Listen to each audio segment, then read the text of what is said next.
السلام علیکم ناظرین کرام، کیسے ہیں آپ حضرات؟ امید کرتا ہوں کہ خیریت سے ہوں گے۔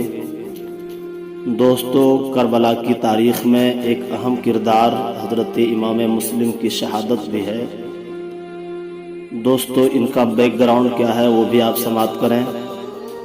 جب حضرت امام حسین رضی اللہ تعالیٰ عنہ مدینہ چھوڑ کر مکہ پہنچے تو مکہ والوں نے آپ کی بہت خاطر تواضع کی، اور حضرت امام حسین 3.5 مہینہ تک بڑے ہی سکون و اطمینان کے ساتھ مکے میں رہے۔ اس کے بعد کوفیوں کا خط آنا شروع ہوا اور ایک کے بعد دیگرے لگاتار 150 خطوط آتے گئے، اور ہر خط میں یہ لکھا ہوا تھا کہ امام حسین، آپ جتنی جلدی ہو سکے آپ کوفہ پہنچ جائیں اور یزیدی ظلم و ستم سے ہمیں بچا لیں۔ ہم آپ کے والد کے چاہنے والے ہیں۔ شیر خدا حضرت علی رضی اللہ تعالیٰ عنہ کے انتہائی فرما بردار ہیں۔ آپ کے ہوتے ہوئے ہم یزید پلید جیسے فاسق اور بد کردار کے آگے نہیں جھک سکتے، اس لیے آپ کوفہ آ کر ہماری حفاظت کریں۔ حضرت امام حسین ان تمام خطوط کو پڑھنے کے بعد بہت متاثر ہوئے اور حضرت امام مسلم ابن عقیل کو بلا کر اپنا نائب بنا کر مکہ سے کوفہ بھیجنے کی تیاری کرنے لگے، بلکہ یوں کہہ لیجئے کہ بھیج دیے۔ اور امام حسین نے کوفہ کے نام ایک خط لکھا اور امام مسلم کے ساتھ دے کر روانہ کیا۔ امام حسین نے لکھا کہ اے کوفیوں، میں تمہارے بے شمار اصرار سے متاثر ہو کر اپنا نائب بنا کر اپنے چچا زاد بھائی مسلم ابن عقیل کو بھیج رہا ہوں۔ اگر تم لوگوں نے وفاداری دکھائی، اس نے اپنی نظروں سے دیکھا، اور اگر یہ ہم کو خبر دیں گے تو پھر ہم بھی مکہ سے کوفہ چلے جائیں گے۔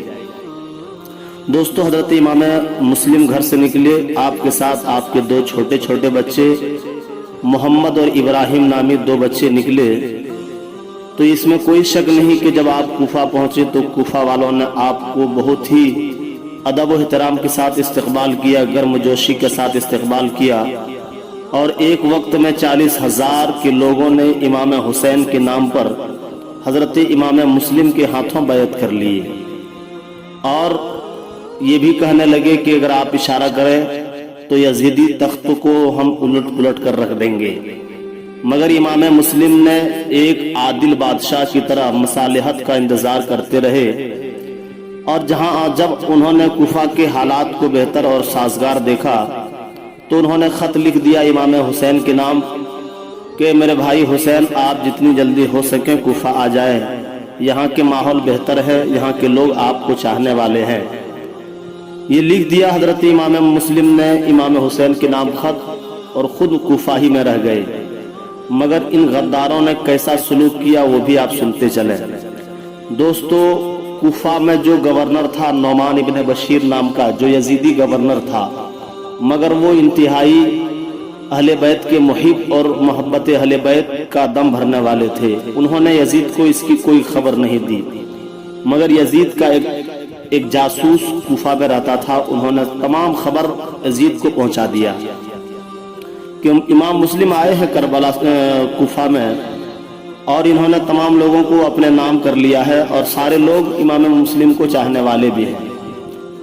یزید نے اتنا سنا اور آگ بگولا ہو گیا، اور ترنت نعمان ابن بشیر کو معزول کر دیا اور حکومت سے برطرف کر دیا، اور ان کی جگہ پہ بصرہ کا حاکم عبید اللہ ابن زیاد کو منتخب کر دیا۔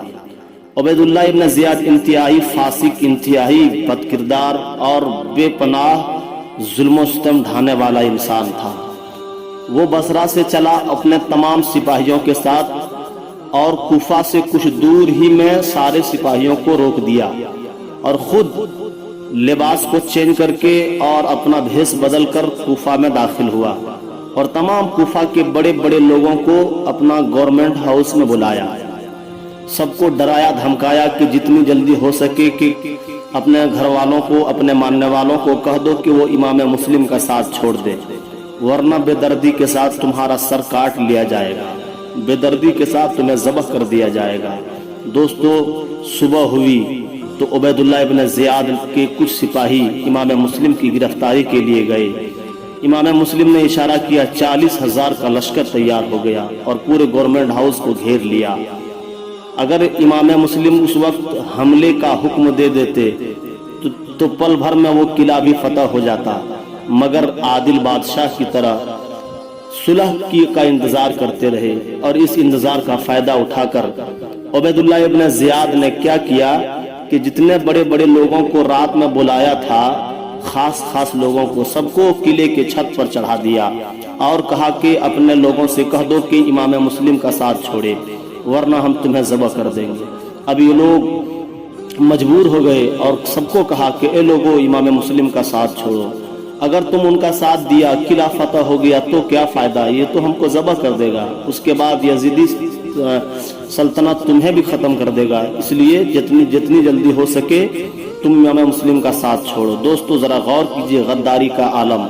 اب اتنا سننے کے بعد امام مسلم کا جتنا بھی سپاہی تھے، جتنے بھی ماننے والے تھا، سب پیچھے ہٹنے لگا، بھاگنے لگا، ایک کے بعد دیگرے سارے لوگ بھاگنے لگے، صرف 500 آدمی بچ گیا۔ مغرب کا وقت ہو گیا، امام مسلم گئے کوفے کی مسجد میں نماز ادا کرنے کے لیے، نماز کے لیے کھڑے تھے، اس وقت 500 کا لشکر تھا، سلام پھیرا تو دیکھا ایک بھی نہیں ہے، صرف ان کا 2 چھوٹا بچہ ہے۔ اب پریشان ہو گئی، اب کیا کریں، کہاں جائیں، کن کے گھر جائیں، کہاں قیام کریں۔ امام مسلم یہ سوچ کر پریشان ہونے لگے۔ اس کے بعد مسجد سے نکلتے ہیں تو ایک خاتون نے دروازہ کھولا، امام مسلم نے پانی طلب کیا، اس خاتون نے پانی پیش کیا، پانی پینا ہی چاہتے تھے، اتنے میں عبید اللہ ابن زیاد کا 2 سپہ سالار فوج لے کر امام مسلم کو گرفتار کرنے کے لیے چلے گئے۔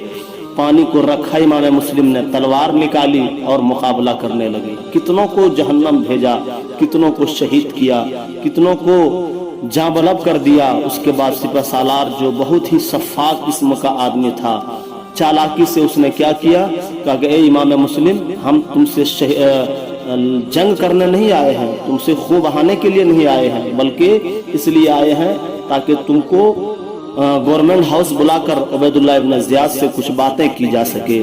حضرت امام مسلم گئے، تیار ہو گئے جانے کے لیے، مگر کیا خبر تھی کہ ظالم میرے آنے سے پہلے ہی وہاں گورنمنٹ ہاؤس کے دروازے پر میرے لیے قاتل برہنہ شمشیر لے کر میرا انتظار کر رہا ہے۔ دوستو دھوکے سے امام مسلم کو گورنمنٹ ہاؤس بہلا پھسلا کر لے گئے۔ جیسے ہی امام مسلم اس گورنمنٹ ہاؤس میں قدم رکھا، دھوکے سے 2 ظالموں نے ایسی وار کیا کہ سر کو تن سے جدا کر دیا اور حضرت امام مسلم وہیں شہید ہو گئے۔ یہ کربلا کی تاریخ کا پہلا شہید ہے جو حضرت امام مسلم نے جام شہادت نوش کیا۔ دوستو بعدہو کیا خبر ہوئی انشاءاللہ اگلے پارٹ میں آپ سماعت ضرور کیجیے گا۔ خدا